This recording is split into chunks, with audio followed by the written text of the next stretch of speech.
يلا خليني أعطيك الآن ليه الزانية لا تمس بسوء. ممكن تقول لي يلا اشرح لنا الزواني يسبقونكم إلى ملكوت الله. ليش الزانية تسبق؟ ليه ما تكون العفيفة الطاهرة؟ أنا مو ضد إنه الزانية تزني إذا زنت وتتوب تدخل ملكوت الرب. يسبقونكم، لاحظ كلمة يسبقونكم، في سباق مثل سباق الخيل، واضح؟ أي واحدة تسبق. لو قال الزواني إذا الزانيات إذا تاب تدخل ملكوت الله، ما عندي مشكلة في النص يكون واضح الكلام. بس عندما يقول الزواني يسبقونكم، إذن معنى ذلك أن الرب يدعو إلى الزنا ويقول للمسيحية أو النصرانية أيتها العفيفة إذا أردت أن تكوني من السابقات إلى ملكوت الرب فازني.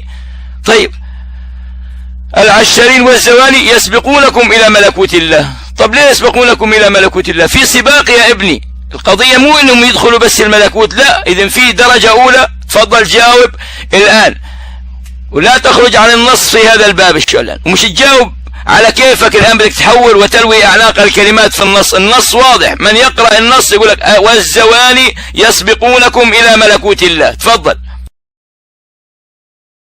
شكرا جزيلا يا أستاذ سامي. اللي حضرتك بتتكلم في النص في إصحاح 21 عدد 31. أتمنى تنزل إصحاح 21 من أول عدد 29، متى 21-29، وأجاوب حضرتك بتفصيل ممل دلوقتي. لو سمحت ممكن حضرتك تساعدني زي ما الناس بتساعدك؟ أنا ضعيف في التكست معلش. أتمنى حضرتك. طيب أقرأ لك أنا العدد. بيقول لك إيه؟ فأجاب وقال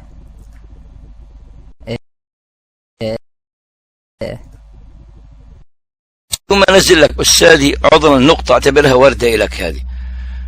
الرب يباركك ويبارك نعمتك حبيبي، الله يرضى عليك. خليني ننزل أبو عبد الرحمن، أعطيني العبارة اللي فيها الزواني يسبقونكم بغض النظر عما سلف. تقرأ لي 30-31 الآن العبارة في صوت الآن. تنزل ما تنزل، خذ لي الآن، خذ لي الآن. العشرين والزواني يسبقونكم إلى ملكوت الله. ليش هنا ذكر كلمة يسبقونكم؟ أنا الآن ما عندي مشكلة في التوبة، أن الزانية إذا تابت تدخل الملكوت، ما عندي مشكلة. أنا عندي لماذا تسبق؟ لماذا تكون سابقة؟ يعني يا أستاذ سيف الآن أمك عندما تقرأ والزواني تقول لك يا سيف إزاي؟ يعني أنا عفيفة طاهرة لما أكون من السابقات؟ لا، معناته لازم أنا أزني حتى أكون من السابقات. القضية هنا يسبقونكم. الآن مناط الخلاف، أرجوك افهم العربية، مناط الخلاف هنا كلمة يسبقونكم. ليش قال خلاص يدخلون ملكوت الله؟ لا، تفضل الآن. ما هو الآن جاوبني ليش قال يسبقون. تفضل لك المايك. ليش يسبقونكم يا أستاذ؟ لما أسيب أنا المايك وما كنش جاوبتك ليك حق تتكلم، لكن اديني فرصة كاملة وما تنقطنيش لو سمحت. أنا شوف بحترمك وبقدرك. أولا والدتي متوفية الله يرحمها. طيب أجاوب حضرتك في صورة واضحة وصريحة جدا أوي. العدد بيقول إيه؟ ماذا تظنون؟ سيد المسيح بيقول لهم إيه؟ أنتوا تظنون إيه يعني؟ كان الإنسان ابنان، واحد كان ليه ابنين. الأول جاء وقال يا ابني، قال له أبوه يعني، قال له يا ابني اذهب اليوم اعمل في كرمي، روح اشتغل في الكرم بتاعي، عبارة عن زرعة عنب يعني. تعالى كمل معايا كده حضرتك، ولا هفسر على كيفي ولا أي شيء صدقني ولا أي حاجة، ركز بس معايا تمام؟ بيقول لك فأجاب وقال ما أريد، يعني أنا مش عايز أشتغل، أي عصى كلام أمر والده. دي نقطة رقم واحد. هذا هو الابن الأول، عصى أمر والده. لكن يقول لك إيه؟ ولكنه ندم أخيرا ومضى، أي تاب وعاد مرة أخرى إلى أبيه. دي نقطة رقم واحد يا أستاذنا، أي عاد وتاب هذا الابن مرة أخرى إلى أبيه. فلذلك نقول لك ولكنه ندم أخيرا ومضى. يقول لك وجاء الثاني أو وجاء إلى الثاني وقال كذلك اذهب اعمل يوم في كرم، يعني قال له نفس الكلام. فأجاب وقال ها أنا يا سيد، يعني أنا موجود وهروح. يقول لك الكتاب ولكنه لم يمضي، يعني لم يذهب لكي يعمل. قال له أنا ما هروح أشتغل حاضر، وفي الآخر ما راحش. الابن الأول قال له مش هشتغل، لكن ندم وراح اشتغل، تاب وراح اشتغل. يجي يقول لك بعد كده فأي الاثنين عمل إرادة الرب أو إرادة الأب؟ قالوا له الأول. قال لهم يسوع الحق أقول لكم إن العشارين والزواني يسبقونكم إلى ملكوت الله. لماذا يسبقونكم إلى ملكوت الله؟ لأنهم كالابن الأول الذي تاب وعاد إلى أبيه وعمل بوصية أبيه. أيضا الزواني والعشارين تابوا وعملوا بإرادة الرب، فلذلك هم يسبقونكم إلى ملكوت الله، لأنهم قد تابوا عما فعلوه وعملوا إرادة الرب بعد توبتهم. أما أنتم فلم تفعلوا كالابن الثاني. دي إجابة واضحة وصريحة جدا. ليه يسبقونكم؟ إجابتي كانت واضحة جدا يا أستاذنا. أرجوك ما تنقطنيش واديني فرصة أتحاور بمحبة مع حضرتك في 10 ثواني بس. الحديث في صحيح البخاري كتاب اللباس، باب الثياب البيض. بعدين بتحط حديثة. خلينا نخلص من الزواني، احنا هسه خلصنا من الزواني، الله يرضى عليك. خلينا نخلص من الزواني. انا خايف ايه؟ طب ما انا جالس لك، خايف ايه؟ خلينا نخلص من الزواني. تفكر انك شرحت لمين؟ انت بتشرح؟ انت بتشرح لمسيحيين وبتشرح لمسلمين. احنا بتشرح لمسيحيين يا بابا انت ولا ايه؟ طيب الان بدي اسالك سؤال. لو مسيحيه الان اللي يسمعني ولا ما فيش، ارفع النقاط، ارفع التنقيط عن الاخوان. ما حد يسيء هنا، اللي بيسيء بطرده من الغرفه. ارفع التنقيط، ارفع التنقيط يا وليد عن الغرفة. اي واحد بيسيء في الغرفة يطرد من الغرفة كان ما يكون. اي واحد يسيء في الغرفة يطرد. ارفع التنقيط، لا تربط الناس، لا تربط الناس. احنا ما خلصناش من الزواني يا استاذ. انت بتعتقد حالك انت معلش انت بين اقباط هنا وجالس لي في كنيسة يا حبيبي وبدك تمشي علينا كلامك. الان لو امرأة نصرانية قالت الزواني يسبقونكم الى ملكوت الله، الان سوف تفهم من هذا الكلام. إذن أنا طيب لن أكون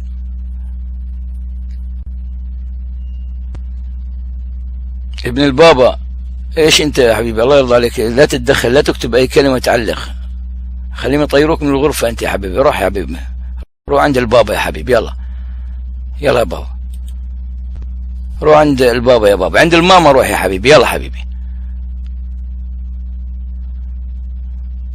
شايف صاروا يكتبوا النصارى؟ شايف؟ مش احنا اللي بنكتب الان، صاروا يكتبوا النصارى. انا ما نقطته، انا ما بنقطه، قلت له اعطيني المايك. شايف جايين؟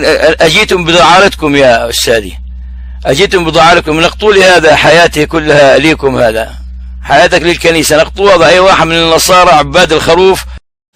يلا افترض. طيب ما تكتبوا شيء، ليه بتكتبوا كلام ما لكم تدعي؟ انا والمحاور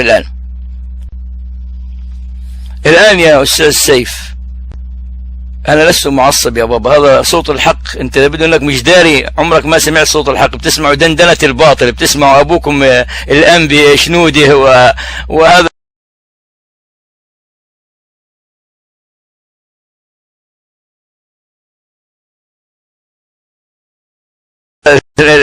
الجنس الثالث، القمص زكى الارض في هذا. مسيحية الان، مسيحية الان قرأت النص هذا وأرادت أن تكون من السابقات إلى ملكوت الرب، تزني. عندك اعتراض عليها يا أستاذي على حسب نصك؟ يلا يا سيف جاوبني على هذه الجزئية. خليني أخلص، عادين أعطيك الساعة نخلص بس نخلص من قضية الزنا. الآن جاءت نصرانية أرادت أن تكون من السابقات إلى ملكوت الرب، بدها تزني، تريد أن تزني وتتوب وتكون من السابقات إلى ملكوت الرب حسب نص الرب عندك الآن. تفضل الآن جاوبني، قل لي لو أرادت نصرانية على حسب النص الآن الزواني يسبقونكم إلى ملكوت.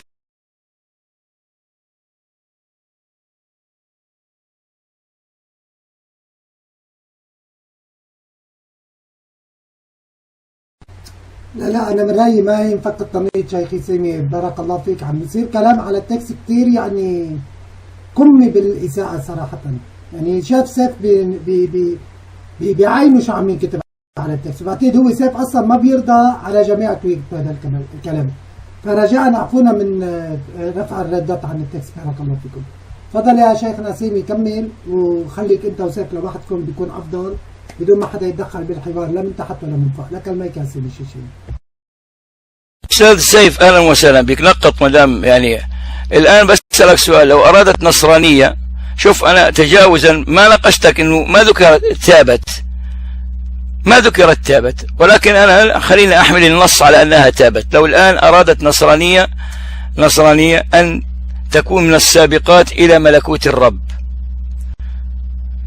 أليس كذلك؟ وأرادت أن تزني، هل يستطيع أحد أن يشكل عليها وعندها النص والزواني يسبقونكم إلى ملكوت الله؟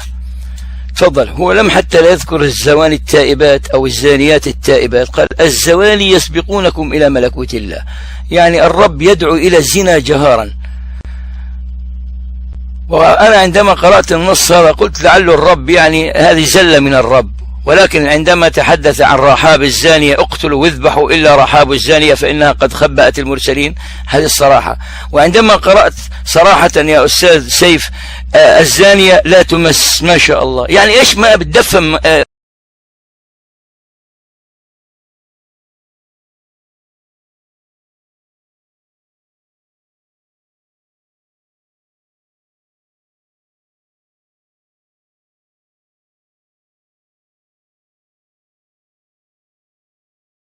ممكن تقول لي ما هي العلاقة الحميمية بين ربك وبين الزانيات؟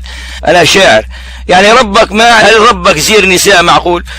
يعني نساء قبني إيش قال؟ إني خيرتك فاختاري ما بين الموت على صدري أو فوق دفاتر أشعاري. اي ربك يا اخي جالس يتحدث في النهدين والكعبين والفخذين وشم، يعني ما بدي فيه. عندنا اخوات في الغرفة، يعني كلام ربك حقيقة يندى له جبين الحياء خجلا.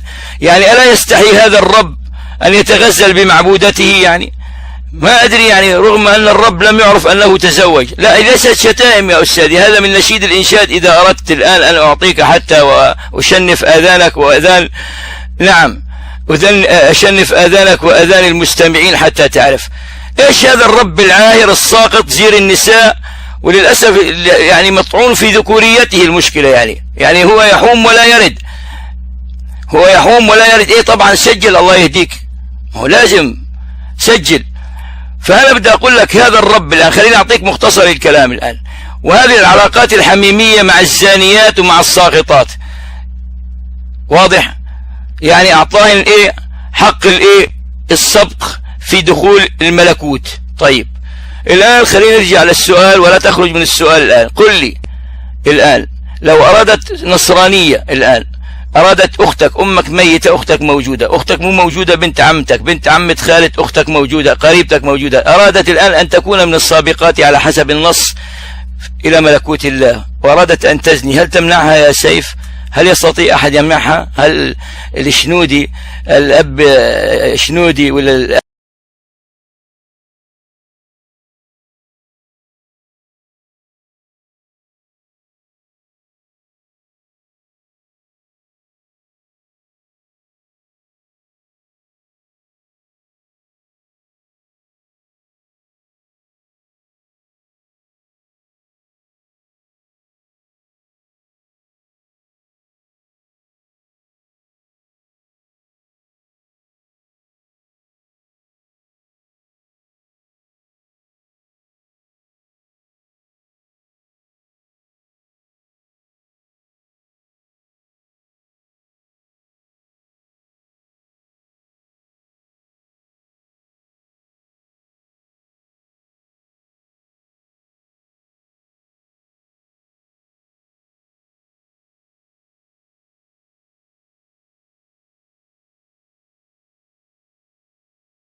العارة والقذارة؟ تفضل لك الماء. يقول لي لو أرادت الآن النصرانية أن تزني على حسب النص، وأخذت كلمة والزواني يسبقونكم، قالت لك أنا يا خيي بدي أزني، أمال يا عم، خاصة إذا كانت قبطية من الصعيد، نعم، مقفلة، وتقول لك أمال يا عمي، من عندنا في الكتاب 21 31 متى والزواني يسبقونكم إلى ملكوت الله، هل تمنعها يا أستاذ سيف؟ تفضل لك المايك.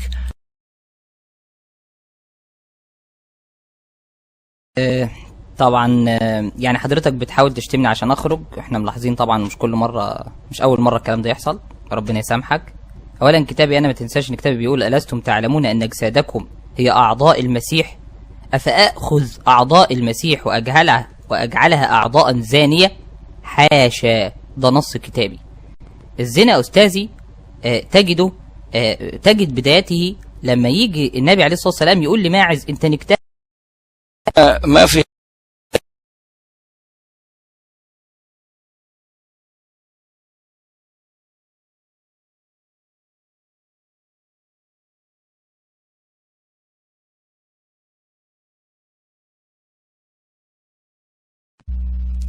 صوت. لا يا ابو عبد الرحمن في صوت. هذا استجواب عادة القاضي دائما يستجوب هل فعلتها؟ نعم، ويصرف العملية، ولا بده يقع عليه حكم يا أستاذي؟ معلش حتى تفهم القضية. واضح الكلام؟ لابد أن أسأل ماذا فعلت؟ هل هي ربما كذا فعلت غير الزنا المعروف؟ واضح. ولكن المشكلة عندما يكون الرب زان، وين خرج من الغرفة ولا وين راح؟ خلينا نرفع عنك يا سيف. المشكلة يا أستاذي أنت ما بتفهم، والنبي يتحقق من القضية حتى يصدر حكما، وهذا ليس عيبا أن يسأل هل فعلتها كما يقول القاضي لأي شخص. نعم، هل مارست؟ ربما قبل، حكمه يختلف، ربما يعني طيب. ولكن القضية ليست بماعز، القضية عندما يكون الرب ديوث ويدعو إلى الدعارة. هنا القضية، هنا المشكلة. لاحظ عندما يكون الرب ديوث ويدعو إلى الدعارة، نعم هذه القضية وهذه المصيبة. لاحظ، رب يدعو إلى الدعارة، طبعا. ولا عندما يقول الزواني يسبقونكم إلى ملكوت الله، وعندما يقول الزانية لا تمس بسوء. ليش لا تمس؟ طب ليش رحاب الزانية ومن معها قال؟ طب ليه ربك له علاقة حميمية مع الزانيات؟ يعني رحاب هذه ايش؟ زانية ساقطة تابت خلاص تدخل الملكوت، ليه حطها من السابقات؟ جاوبني على الجزئية. قل لي الزواني يسبقونكم، إذا زنت الأرادة النصرانية أن تكون من السابقات إلى ملكوت الله، إلى ملكوت الله، وأرادت أن تزني، هل تمنعها من الزنا؟ يلا جاوبني انت. هذا عندك الزواني. انا قال اي نصرانية تقرأ النص الان والزواني يسبقونكم الى ملكوت الله، رغم تجاوزنا هذا الامر، يعني ما الزمتك وما قال والزواني او الزانيات الذين تابوا، ما ذكر التوبة اساسا، لم يذكر التوبة اطلاقا. ولكن انا تعاطفت مع الرب وقلنا خلينا في حسن النوايا انها التائبة. الآن لو النصرانية الآن في هذا الوقت الآن أرادت أن تزني وتتوب حتى تكون من السابقات، هل تمنعها أنت؟ تفضل لك المايك، جاوبني على هذه الجزئية. خليني الآن أسأل، بدي أتأكد إنسان بدها تطبق الآن هذا الإصحاح، هذا العدد، تقرأ في هذا العدد، أليس كذلك؟ ليه بالصادر حقها الآن؟ ليش تكون يعني بدي أسألك سؤال. يعني الآن بشبه الرب عندك كالآتي، انه واحد راكب صاروخ، الزانية راح تركب صاروخ ما شاء الله. اما خرج، خليه يخرج، شو اعمل له؟ اذا ربه عاهر وساقط، ربه زان، شو بدي اعمل لك؟ ربه حتى جيز اخرى ما حتى ما لو حتى بس بتغزل بالفم، يعني ما عنده شيء اساسا، ما عنده ذكورية اساسا، مثل المخلثين في الكنائس، شغالين على بعض. زكريا القنبل، زكريا ما هو مخنث، ما بتدروا انه مخنث جنس ثالث؟ كلهم بهالطريقة هذه. وليه البابا قال لك ما بدي هالشغلة كلها، هو أنا مسؤول عن شلة سقط وجنس ثالث؟ في إيرلندا رفعوا عليهم دعاوي وجاي يتناقش ماعز. طب هو يا حمار النبي بده يتحقق من قضية ماعز يا متخلف، مثل أي قاضي الآن بده يتحقق. طب ما هو يا حمار عندك يا نصراني يا حمار، ولك عندك عندما تصيب النصرانية خطأ وتذهب على كرسي الاعتراف، ولك ما بتتحدث. كنت أعرف نصرانية قالت أكره الاعتراف، بدي أروح أعترف عند القاضي. تعترف، ماذا فعل بها القاضي؟ ولكن هو إبراهيم طوقان الشاعر من فلسطين عندما أحب نصرانية وأراد أن يتزوجها وهو يدرس في الجامعة الأمريكية. اللي يسمعني اكتب لي رقم 1، ارفع النقطة عن الإخوان، ارفع النقاط. عندما أراد أن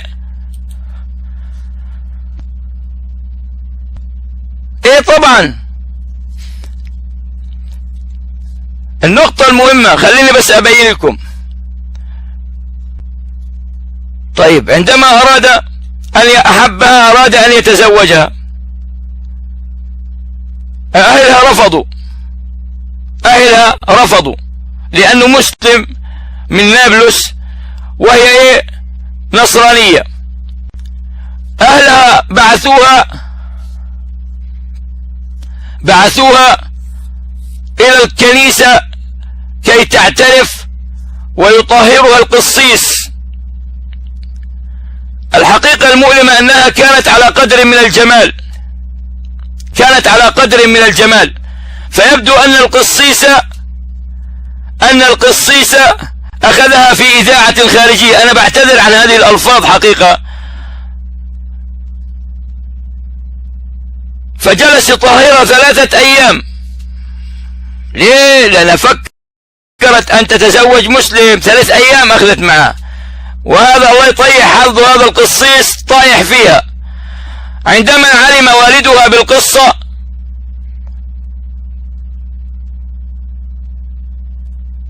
ماذا فعل؟ قال سنعود إلى إبراهيم طوقان.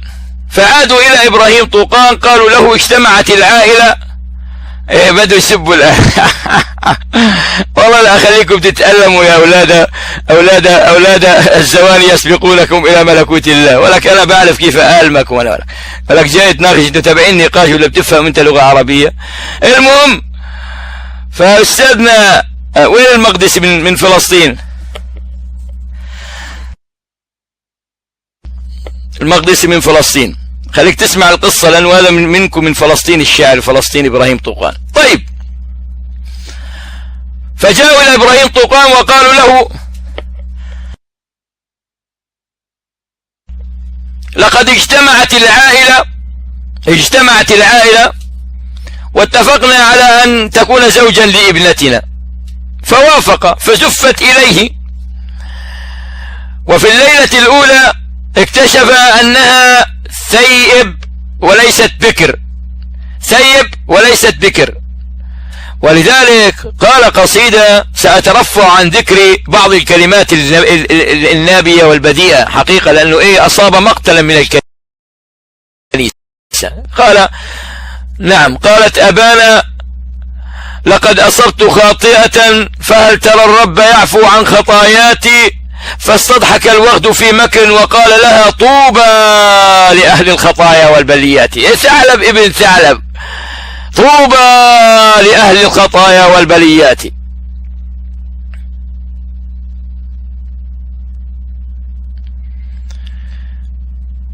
ايش لما يجاوب النصراني؟ بدي اخلصه هسه، بنجاوب لك على كل استفسارات النصراني. ايش بدي تتحدث على قضية ماعز يعني؟ الله، ما احنا بنجاوبك الان. شو قضية ماعز يعني وقضية التحقيق في هذه الكلمة؟ ايه يعني؟ عجيب امركم والله عجيب. طيب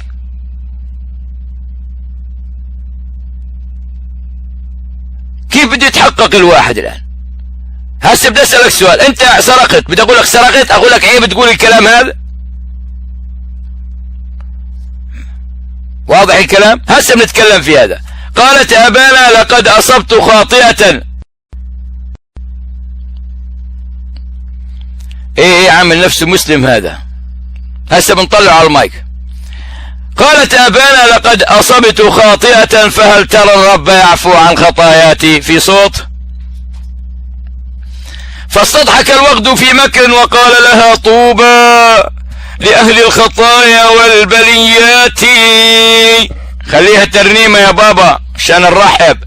بالأمس أمك جاءت تطهرها، قالت علمت عماتي وخالاتي. ماخذ العائلة كلها يا بابا عشان تعرفوا هذه القصاصة، ماخذ العائلة كلها. ايه صلوات والله صلوات. الرب أتى والرب أخذ فليكن اسم الرب مباركا. إيه هذا واحد قصيص جديد داخل تو على مصر وماخذ إيه. أنت المهاجر شو عندك أنت؟ إيش في عندك هذا؟ إيش بدك المايك أنت؟ ما في مايك ولا لواحد في الغرفة، بس أنا اللي بناخذ المايك، أنا المتسلط. ليش تبي المايك أنت؟ ليش تريد المايك يا أخي؟ خذ المايك حبيبي، يلا روح حبيبي يلا.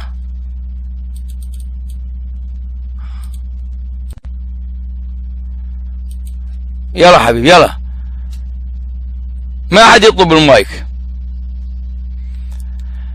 الرب أتى والرب أخذ فليكن اسم الرب مباركا. حياك الله إمام. قالت ترنيمة، اللي بده يسمع ترنيمة بصوت سامي الشيشاني ايه بدي اصير قصيص يا بابا. ايه قصيص، بدي افتح كنيسة وافتح ايه حصينية، كنيسة وحصينية. الشيعي قصيدة وذاك يجي يتطهر كله حبيبي. نعم. لا لن ترى ترنيمة، لا لن أرى حبا أعظم وأقوى من حبك فوق الصليب يا سيدي. يا بعد سبدي يا يسوع. اخترته طوعا وهو عقاب عادل، كشاة تساق للذبح لم تفتح فاك، كنعجة صامتة قادوك للصلب هناك في الجلجثا. في الجلجثا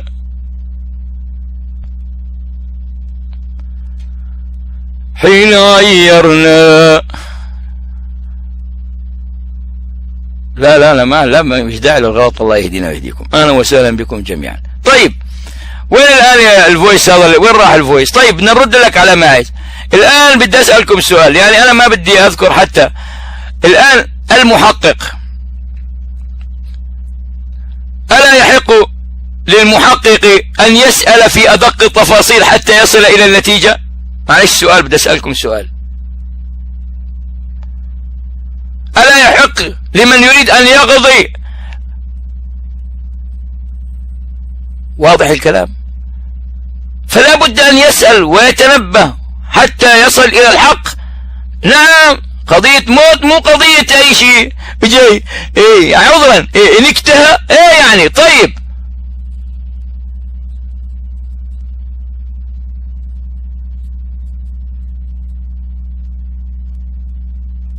ليش اعتبرتوها كلمة من سقط العلم؟ الآن بدي أتحقق من هذا الكلام خلاص. طيب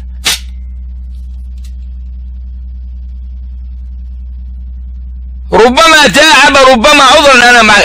انا بعتذر عذر اخواتنا الموجودات في الغرفه واخواننا بارك الله فيكم، ويخلط الامر في قضيه مداعبه او خلاف ذلك، فاراد ان يتحقق لانه سيصدر بعد ذلك حكم. قضيه فيها موت، فيها رجم او جلد اذا كان غير سيب.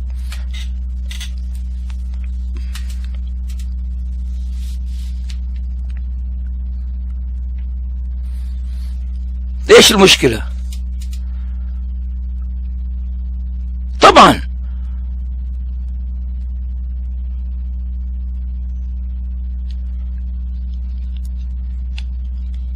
طب بدي اسأل سؤال، ليه يا أستاذ المقدسي والإخوان الموجودين في الغرفة يسمعون يكتبوا لي رقم 1، لماذا عندما تذهب النصرانية لتعترف كل شيء صغيرة وكبيرة، أقسم بالله مسيحية موجودة في تينيسي، في ولاية تينيسي هنا في الولايات المتحدة الأمريكية، أعرف العائلة كلهم، يعني أتصل في زوجها وأولادها وكلهم، والله قالت لي يا سامي أكره شيء في ديني أتعرف ما هو؟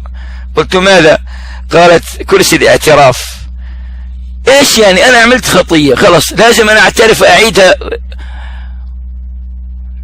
تعيدها كاملة والله اقسم بالله. من طقطق ايه بتقول انتوا؟ من طقطق للسلام عليكم كلها. وحدثتني قصة مع صديقة لها، هي تقول يعني طلع بتقول لي رسل حقير، هي مسيحية من فلسطين وهذاك قصيص من مصر قبط حمار ابن حمار. ما انتم عارفين الأقباط. أنا أساسا لحتى الآن ما في واحد يستطيع منكم 95 شخص يقنعني بأن القبط إنسان. القبط حمار لا يمكن أصدق. يعني أنا الساعة بحترم النصراني من فلسطين، وبحترم النصراني من بلاد الشام، وبحترم النصراني في أيمن. أما تقول لي القبطي من مصري أو بالأحرى القبط النصراني، لا لا لا. القبط النصراني عندي عبارة عن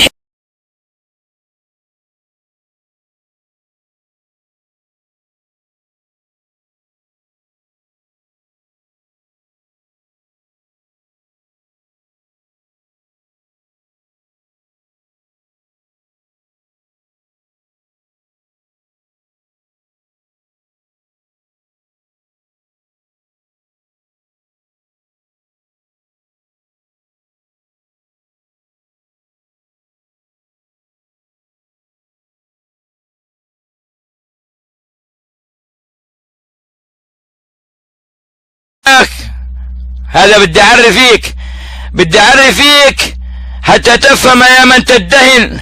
الآن بدي أسألك سؤال. في عندي كمية من الزيت الميرون هذا تبعك اللي بتدهنوا فيه الأعضاء حتى الفتحات. المشكلة يا أخواني بارك الله فيكم، أنتم بتعرفون الادهان بزيت الميرون بارك الله فيكم. المشكلة وين؟ المشكلة أنه بركز القصيص على الفتحات. الله لا يوفقكم، الله لا يوفقكم، الله لا يوفقكم. بس يا مسيح على الفتحات يعني طيب على الأعضاء الخارجية هون، إلا على الفتحات الله أكبر. والاعتراف والتناول ومسحة المرضى والمسحة الأخيرة وقداسات الموتى والخلاص من المطهر. يا عمي ولكم تذبحوا على تكذبوا على الناس. قال إيش؟ قال الدهن إيه بزيت الميرون. هذا زيت الميرون إيه؟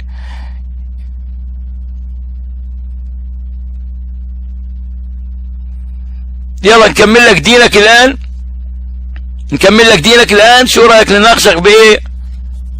نناقشك بإيه؟ بالصلب. يلا ناقش بالصلب يا باشي. يلا اصعد على الماء قل لي الآن. يلا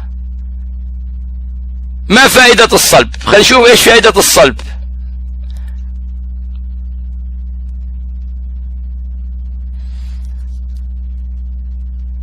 يسجل فيديو طبعا. شو مش اسمع يا بابا، بدي ادعس عليك وادعس على دينك وادعس على ربك بعد. لك اسمع، ولك بدي ادعس عليك وعلى دينك وعلى ربك. هذا ربك الداعر زير النساء، هذا ربك الاكتع اللي ماله ذكر وفي نفس الوقت ايه بتغسل. يخرب بيتك بيت. ولكن ان شاء الله بتعتقد ولك هذا سامي الشيشاني بده يدعس عليك وعلى دينك ويدعس على القساوسه من ايه اكبركم الى اصغركم. ولك خاصه انتم الاقباط حمير. ولك انا ساربيكم يا اعباط. ولك انتم اعباط. ولك العبط حمار ابن حمار خرج من فرج حماره. كنت يوم اتمشى انا وسامي 3 5 اللي يسمعني يكتب رقم 1. اسمع اللي يسمعني يكتب رقم 1. بتمشى انا وياه في المول وفي واحدة ايه مثل خنزيرة بتتدرب. قلت له هذه مصرية قبطية مسيحية. قال لي كيف؟ مش معقول. قلت له الآن مشينا يوم صرنا بجنب بتتكلم مع ايه؟ مع أرنوبة، مع واحدة مثلها، خنزيرة مثلها. اسمعوا. قال لي يخرب شيطانك كيف عرفت؟ قلت له ايه؟ انا بطلع القبط من وين؟ حط اسمع سيف. بتعرف لو تيجي هنا حتى في امريكا تكون في وسط منهاتن اقول لك وفي مليون واحد اطلعك من بينه. اطلع النصرانية القبطية. ليه؟ بعرف كيف، بعرف ريحتها، ريحة الحمرنة وزناخة الحمرن. زناخة ايه؟ نعم. قال لي كيف عرفت؟ قلت له يا رجل في الاصل ان القبط حمار ما لم يثبت عكس ذلك. ولكن القبط حمار. بناقش القم الزكريا. عندكم القرآنات؟ قلت له يا حمار يلا اعطوني قناة هذا خلينا اتصل امامكم الان. خلينا الصلاة الان خليه يسمع الان القم الزكريا تبعه حتى اهزوا امامكم الان. عشان نهزئ دينك، دين الدعارة والقذارة، دين الشرك والشغل. الان بدي اهزئ الان القمصك زكريا عبر الان. شوف الان تسمع الان بنفسك الان اللي بيقول لي ايه قرآنات. قلت له يا حمار ولك انت ينطبق عليك قول الشاعر واتى ابن كلب بعد كل هذا رفع المضاف إليه والمفعول. ولك انت حمار، ولك انت ما تميز، ما بتعرف لغة عربية، ولك هو جمع قرآن قرآنات يا حمار. ايه قرآنات؟ وخليت ايه هاي العسل المر؟ عندك تسجيل شيء؟ وين العسل المر؟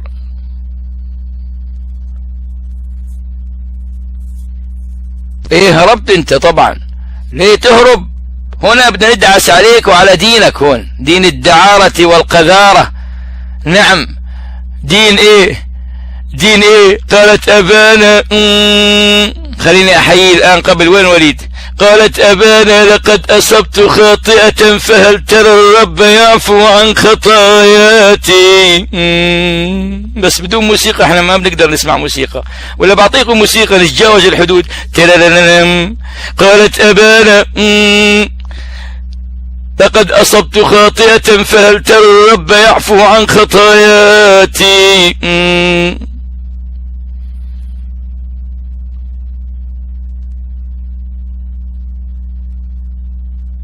قالت أبانا لقد أصبت خاطئة فهل ترى الرب يعفو عن خطاياتي. فاستضحك الوغد في مكر وقال لها طوبى لأهل الخطايا والبليات. بالأمس أمك جاءت أطهرها. بالأمس بدي أحول على المصري يا بابا. بالأمس أمك جاءت أطهرها. قالت علمت وعنباتي وخاداتي. رقصني يا جدع. ايه دق يا مسيئة بعد. وايش هذا الرب الرقاص؟ والله ما بعرف يا اخي. ما الرب يحب للموسيقى.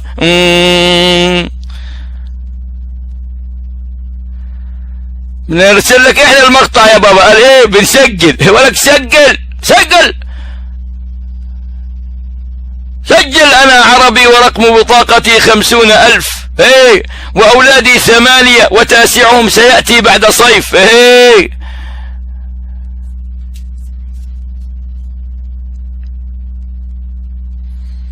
دين دعارة وقذارة، وجاي يعمل لي حاله ايه بتحاول ايه وهو معش ايه الماس. طب يا حمار بتحقق من هذا الامر. طب ليش معنى القصيص بيقول لها تعالي إيه الساعة 5 ايه يلا سيدي الساعة 5 تقابلتي انا وياه.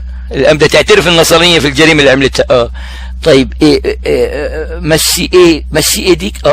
سيدي مسي ايدي اليمين. طب انت ارتعشتي؟ طب ايش الحمار ابن الحمار القصيص بيسألها هذه الاسئلة؟ ليش هذا الزاني الحقير ولا قصيص مخنث غير متزوج ليش جالس يبحث عن فتاة يقول لها ايش اعترافي؟ خلص عملت خطأ يا سيدي وانتهينا. وهذا ما بدي يصدر عليها حكم، جاي طاهرها خلص تقول له انا عملت خطأ. ارتعشتي؟ صار عندك احمرار في اذنيك. نعم. يقول لها بعدين هل تعلمي هل الخطان المستقيمان المتوازيان يلتقيان؟ تقول له لا ما بعرفش يا سيدي، ما اعرفش يا سعادة القمص. قل لها انا بجمعهم الان. انت خط وانا خط، يلا قربي معي ونقرب مع بعض. قربي مع بعض. قرب. هاي جمعنا الخطين المستقيمين. هذه نظريات هذه بائدة. النظريات الحديثة في الكنيسة انه عندنا استعداد ان نجمع كل شيء مخالف. ايه عندنا الخطين المستقيمين المتوازيين ما بيجتمعان؟ لا بيجتمعان الان. هي انت خط وانا خط الان. قربي مني قرب منك قربي مني قربي منك. ايه اجتمعين ولكم دين دعارة وقذارة وجايين تعملوا في حالكم. ولكم بدكم تثبتوا دينكم من خلال تنبشوا بعض الأخطاء هنا وهناك على الآخرين. اشتغلوا. أيوة مهزلة. ولكم من المهازل عندما يأتي النصراني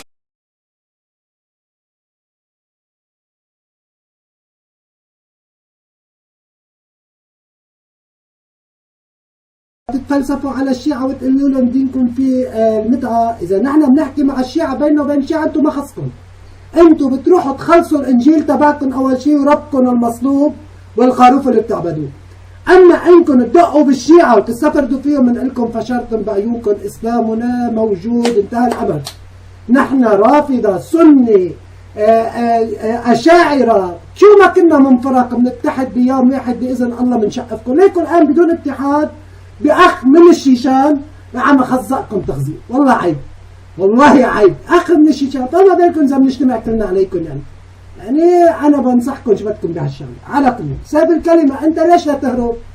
ليش لا تهرب يا سيف الكلمه؟ بتجي بتفوت بتقول بدنا نرفع، ما اصلا نحن عم نصوركم صوت وصوره وفيديو، رفعنا التنقيط عنكم ومبين التسجيل شو سبوا اخوانك بقلب الروم، عرفت؟ بين التسجيل كله يعني، وان شاء الله بنلتقى على اليوتيوب. بس انا بنصح قل لجماعتك انت يا سيف الكلمه، اليوم ما بقى تدقوا بالشيعه، ما تفكروا الشيعه ظهرهم هين يعني، ما يدقوا بالشيعه. انا بنصحكم نصيحه يا سيف الكلمه، ما بقى تدقوا بالشيعه، لا انتم ولا غيركم من غير المسلمين بدقوا بالشيعه، فهمت؟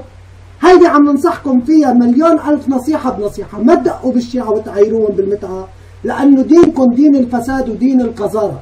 الان نترككم مع مقطع اعلاني الى ان يعود اخونا وحبيبنا سامي الشيشيني صاحب هذا التسجيل الطيب ان شاء الله. بنهديه هديه لسيف بما انه كان عم يحط لنا ورود مولود، بنسمعك هديه يا سيف وبتقول لي هل انت من الذين مقصودين في هذه الترنيمه الطيبه اللي انت كل يوم الصبح بتقوم يعني مثلا بتسمعها شغلتك كبيره؟ نسمع الان يا اخوان. لحظه بالله عليكم، لحظه يا اخوان، لحظه. عم تدقوا بالشيعه من ورا ظهرنا، فاكرين حالكم تستفردوا بالشيعه؟ لا حول ولا قوه الا بالله، لا حول ولا قوه الا بالله. أنا الخروف الضال اللي كان حالي حال، أنا الخروف الضال اللي كان لي حال، لكن حبيبي حن ليا، لكن حبيبي حن عليا، وانا الخروف الضال اللي كان حالي حال، وانا الخروف اللي كان حالي حال، لكن حبيبي حن عليا، لكن حبيبي حن عليا. كنت بقلبي طمعان لما أترك القطعان، كنت بقلبي طمعان لما أترك القطعان، الخير لوحدي يعم عليا، الخير لوحدي يعم عليا، وانا الخروف اللي كان حالي حال، وانا الخروف اللي كان حالي حال، لكن حبيبي حن عليا. يعني يا سيف الكلمة نحن صراحة حاسين فيك، حاسين فيك، صعب يعني فعلا انت امام موقف محرج كتير. طيب السؤال اللي بنسألك يا سيف، من بعد ما كنت خروف ضال شو صرت الان؟ يعني بعد ما طلعت من الضلال صرتوا حمير مثلا؟ صرت حمار مثلا؟ يعني انا حاسس فيك صراحة، الكف اللي اكله انت اليوم منه هين يعني. صح نحن حاسين فيك ومنا عم نحط لك ريدات ونتركك تكتب هيك بس يعني السؤال اللي بيطرح نفسه، انتوا عم تقولوا كنتوا خواريف ضال، طيب بعد ما طلعتوا من الضلال شو صرتوا مثلا؟ صرت خروف غير ضال مثلا؟ يا عمي بعمرك يا شيخ المقدسي، والله بعمرك انا، بس بدنا نعرف يعني هلا بعد ما كنتوا ضالين انتوا وخواريف طلعتوا من الضلال شو صرتوا مثلا؟ حمير؟ ام بقيتوا خواريف؟ يعني بدنا نعرف صراحة، نحن يا جماعة بدنا نعرف يعني، عرفت كيف؟ بس شغلة هلا من مين بدنا نعطي المايك؟ أنا برأيي ما نعطي المايك لحدا، شو رأيكم الآن نسمعكم يعني مثلا نشيد الإنشاد؟ شو رأيك يا سيف هيك بنشيد الإنشاد؟ يعني طيب خروف ما بدك تهرب؟ معقولة يعني خروف وما بدك تهرب؟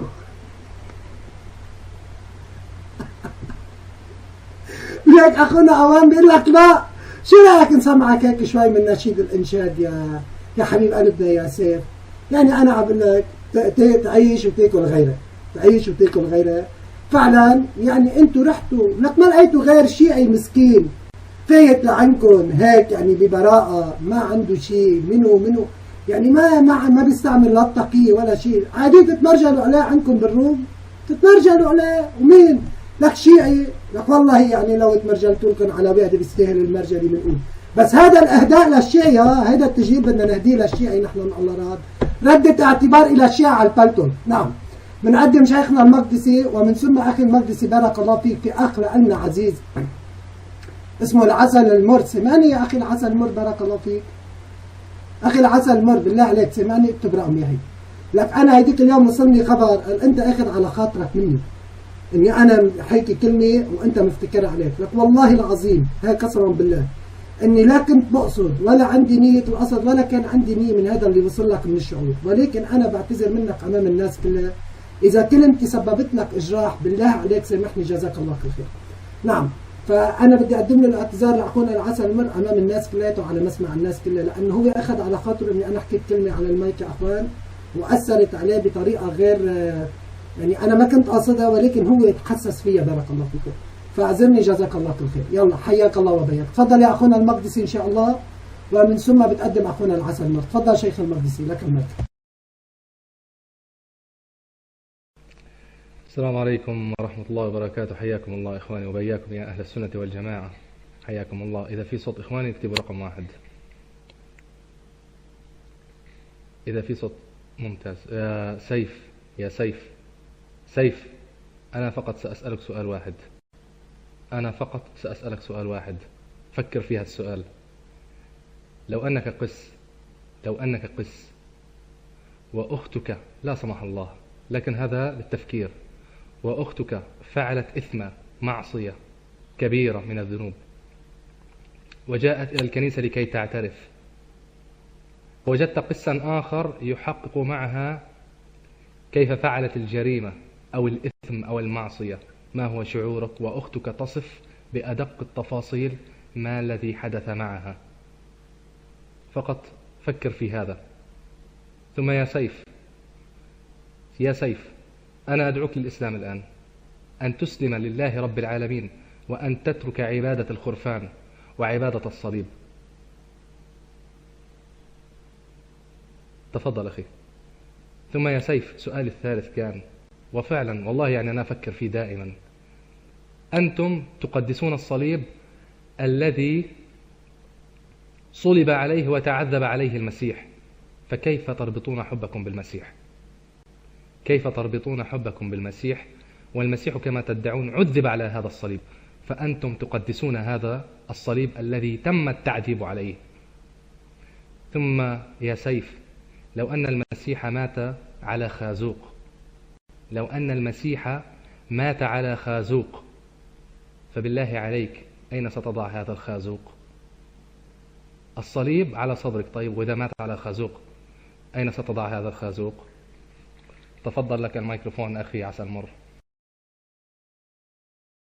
لا والله ما بقدم العسل المر غيري، ذكرتني بواحد هون جاي من السيخ من الهند اللي حاطط صباطين برقبته.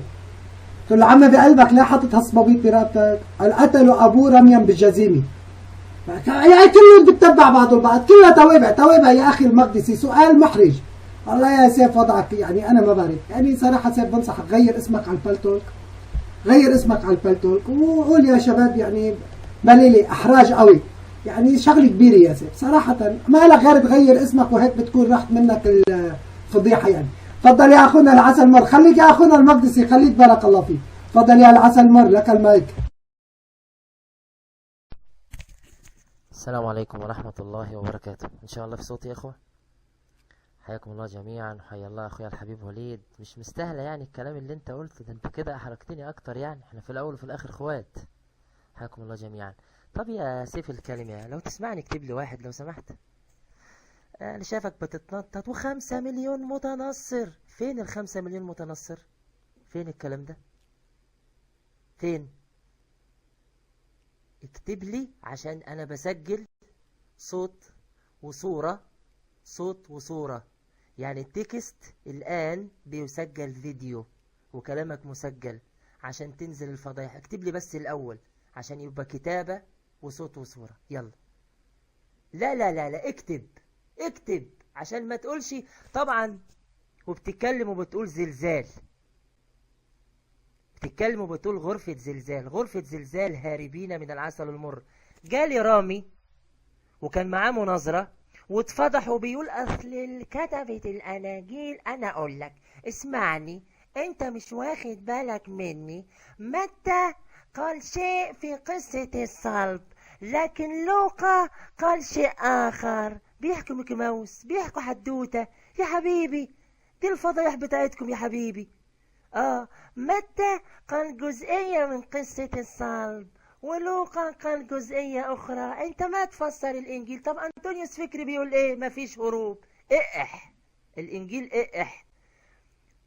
نزلتوا إعلان تحدي للعسل المر في نفس الغرفة دي، حراس العقيدة. طبعا أنت سامعني لأنكم بتسجلوا وبتروحوا تقولوا شوفوا المسلمين بيشتمونا هربانين مننا. كلكم جبنة يا نصارى.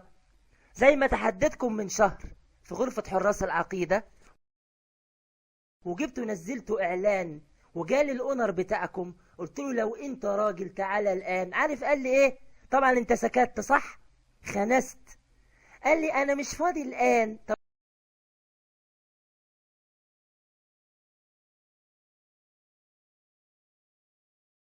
لما أنت مش فاضي الآن بتنزل إعلان ليه يا سوسو؟ قال لي الأسبوع الجاي. شهر جبنة إلى الآن ما لقيت نصراني راجل. واحنا فيها. شوف لي أجدع وأشطر مرشوم عندكم الآن وهاته. والله أنا غلطان يا إخوة. بتتكلم وبتقول 5 مليون. طبعا تعرف شنودة؟ طبعا عارف شنودة؟ عارفين شنودة يا إخوة؟ عارفين شنودة؟ مين ابن أخوه؟ يلا سيف الكلام بنحرك حضرتك بمعلومات موثقة. وليد لو تسمح تقول لي ازاي الفيديو بيشتغل. في واحد هم عارفينه كويس قوي.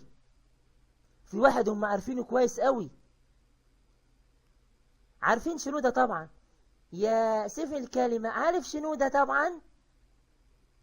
كنت موجود يا أختنا لمياء. ما في نصراني، طبعا مسيحي في الإنجيل بمعنى سافل، ما في نصراني يستطيع أن يحاول للنهاية، لأن الدين النصراني ما هو إلا كذب وزنا ودعارة. ومن أجل أن تدخل الملكوت لابد أن تلقي بنفس أعلى. يا سافل، السافل الذي يقول من أجل أن تدخل الملكوت يجب أن تقطع عضوك الذكري. نصف دقيقة عم وليد. ومن أجل أن تدخل الملكوت يجب أن تقتل أباك وأمك. ومن أجل أن تدخل الملكوت يجب أن تشرب السم. بتقول لي كذاب وإن جبتها لك تلعن متى ومرقس ولوقا ويوحنا. ما أنت عندكم اللعن في الإنجيل أيضا. عندكم يسوع حرام حمير. نكمل بقى. بس بعد وليد ما يقول مداخلته كنت عايز أقول شنودة ليه ابن أخ اسمه بطرس جيد. أظن الاسم لو غلط يا ريت تكدبني قدام الناس. بطرس جيد ليه مساعد. المساعد بتاعه وسكرتيره كان راجل عنده شركة مقاولات في مصر، تشطيبات بالتحديد.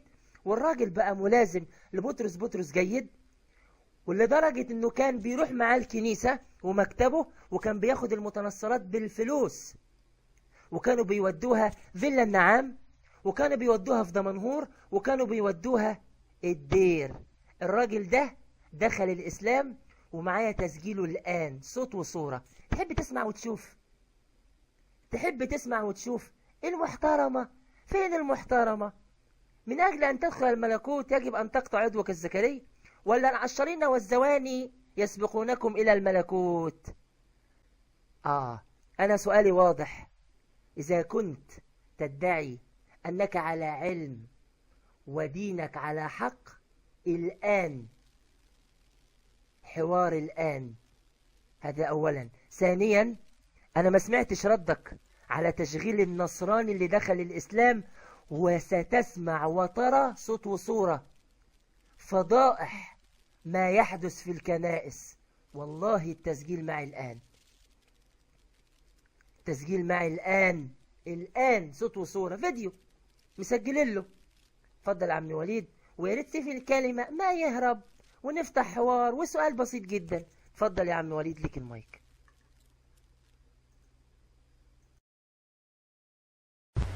نعم نعم. السلام عليكم ورحمة الله وبركاته. لك حياك الله يا أخونا فري. تحية لك خاص نص. وينك جاي قارة نومي يا زلمة؟ فاتك الفيلم الهندي كله. والله يا أخي العسل المر كان بودي، وأنت بتعرف أنك مقدم إن شاء الله، ولكن نحن ناطرين شيخنا السني ليرجع من الصلاة يعني. بس عندي سؤال، نستغل هيدي الدقائق القليلة إلى عودة الشيخ سامي إن شاء الله يكمل حواره مع سيف الكلمة. يا سيف سمعني يا سيف، بدي أقدمك على المايك الآن بدي أعطيك مايك صراحة يعني قبل ما يجي سامي، لأني حاسس فيك يعني ما سيف الله، سيف الكلمة. لك أنت سيف، لك أنت سيف السيوف يا سيف الله. سيف الكلمة بعدك موجود ولا بعدك قلب على ظهرك ما عم تسترجي تتحرك؟ اخذ وضعية الصرصور انقلب على ظهره. اكتبنا الوعد يا زلمة، جاي تهددنا. نعم وعم نسجل، ما سجلنا لك هروبك من الروم، سجلنا لك خروجك من الروم. نعم حملت تجي. عندي سؤال سيف، عندي سؤال ممكن جاوبني عليه، بس هيك بصراحة يعني شباب بين بعضنا، عرفت كيف؟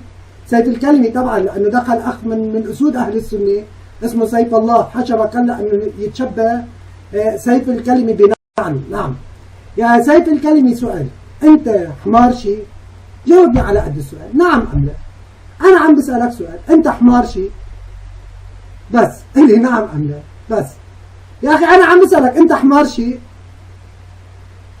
لا كيف لا؟ ما هلا أنت عم بتقول فتنا وخشيناكم بالروم وغدرناكم بالروم، وأنتم 24 ساعة فاتحين روم بتقولوا فيها عن المسلمين إنهم غدارين وغشين. يخرب بيتك شو حمار، لا تصدقنا. بدي اسلم جدل معك انه نحن غشاش. هيك اعطيتك دليل انك حمار ودينك طويل. هذا مزبوط انك حمار ودينك طويل ولا لا؟ لك شو عارف انك بدك تاكل هالبهدله وفايت كمان؟ لا ما بس حمار، لا صراحه شباب بدنا نرفع وترقي بغل. يعني كما قالوا بعض الاخوه على التكست بدون ذكر اسماء، جحش. نعم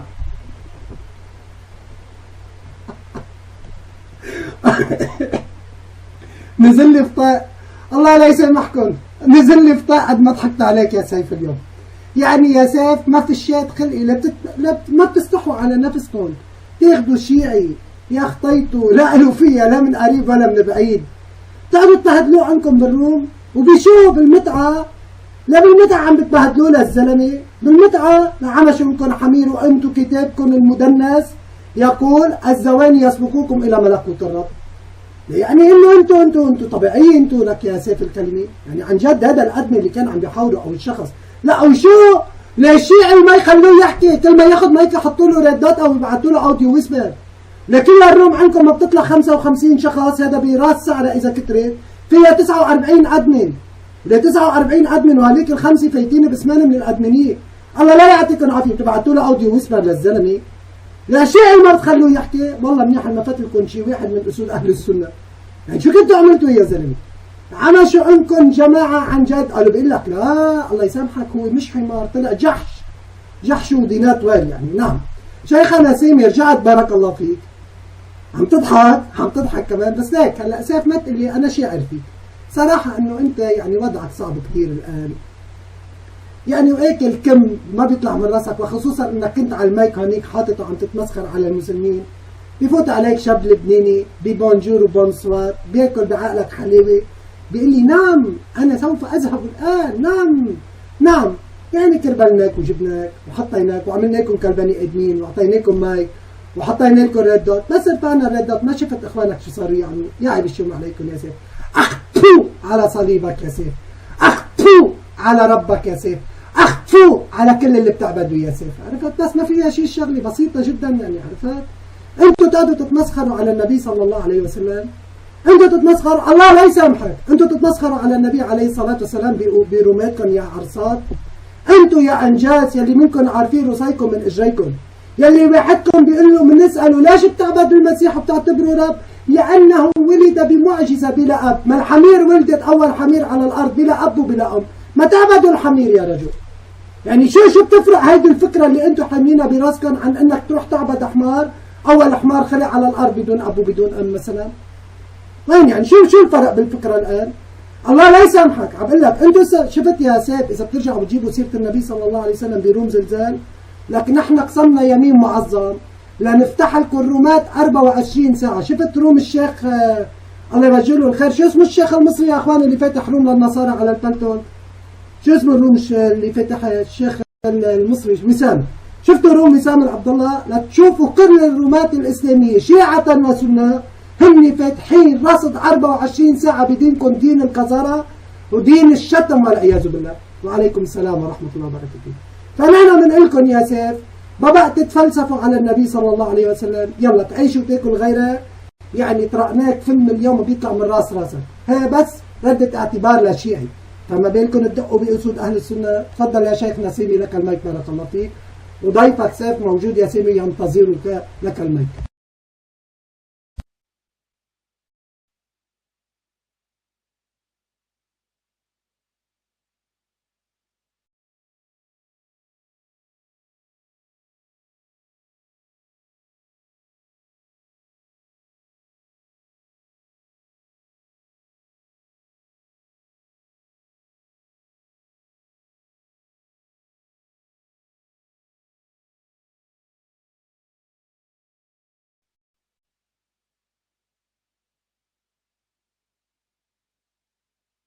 ورحمة الله وبركاته. هل ثمة صوت؟ بارك الله فيهديه ويترك دين الضلالة، دين الشرك والكذب والنفاق وسوء الأخلاق، دين الدعارة والقذارة. ضيفي سيف بكل محبة واحترام في الإصحاح عندكم أو في نشيد الإنشاد عندك العبارة تقول: لنا أخت صغيرة ليس لها ثديان فماذا نصنع لأختنا في يوم تخطب. الآن أختك على حسب الإنجيل عندك أخت صغيرة ليس لها ثديان، فماذا تصنع؟ ما أنا بدور، تعال العملية على حسابي، السيليكون شغال يا بابا في أحسن عيادة في أمريكا بارك الله فيك. إذا أختك ليس لها ثديان، لأنه هذا عندكم في نشيد الإنشاد: لنا أخت صغيرة ليس لها ثديان فماذا نصنع لأختنا في يوم تخطب. الآن يكتشف العريس أنه ما لها ثديان. يا حبيبي السيليكون شغال والتنفيخ شغال. طيب بدي أسألك سؤال سيف، الآن إذا أرادت أمك أن تقتدي بالتي تغزل بها الرب، ثدياك كخشفتين توأمي ظبية، هل تأكدت من ثديي أمك أنها كخشفتين توأمي ظبية ولا ما تأكدت؟ لأن المرأة النصرانية عندما تقرأ تريد أن تقلد المرأة التي تغزل بها الرب. نعم، ليقبلني بقبلات فمه لأن حبك أطيب من الخمر. ما شاء الله. في الليل على فراشي. الله أكبر، شو هذا الدين؟ ما أجمل رجليك بالنعلين يا بنت الكريم، دوائر فخذيك. هل تأكدت يا سيف الكلمة أن يعني فخذي أمك دوائر فخذي أمك مثل الحلي، صنعة يدي صناع؟ لا، مو أمسي أفسر، هذا هو. أنت بدك تحاول تفسير الكلمات الموجودة على أنها رموز مقدسة. يعني السرة، يعني الله سرتك كأس مدورة لا يعوزها شراب ممزوج، بطنك صبرة حنطة مسيجة بالسوسن. خليك هنا، ليش تخجل من نشيد الإنشاد؟ لا تهرب، هذا في دينك. ضعوا له سرتك. هل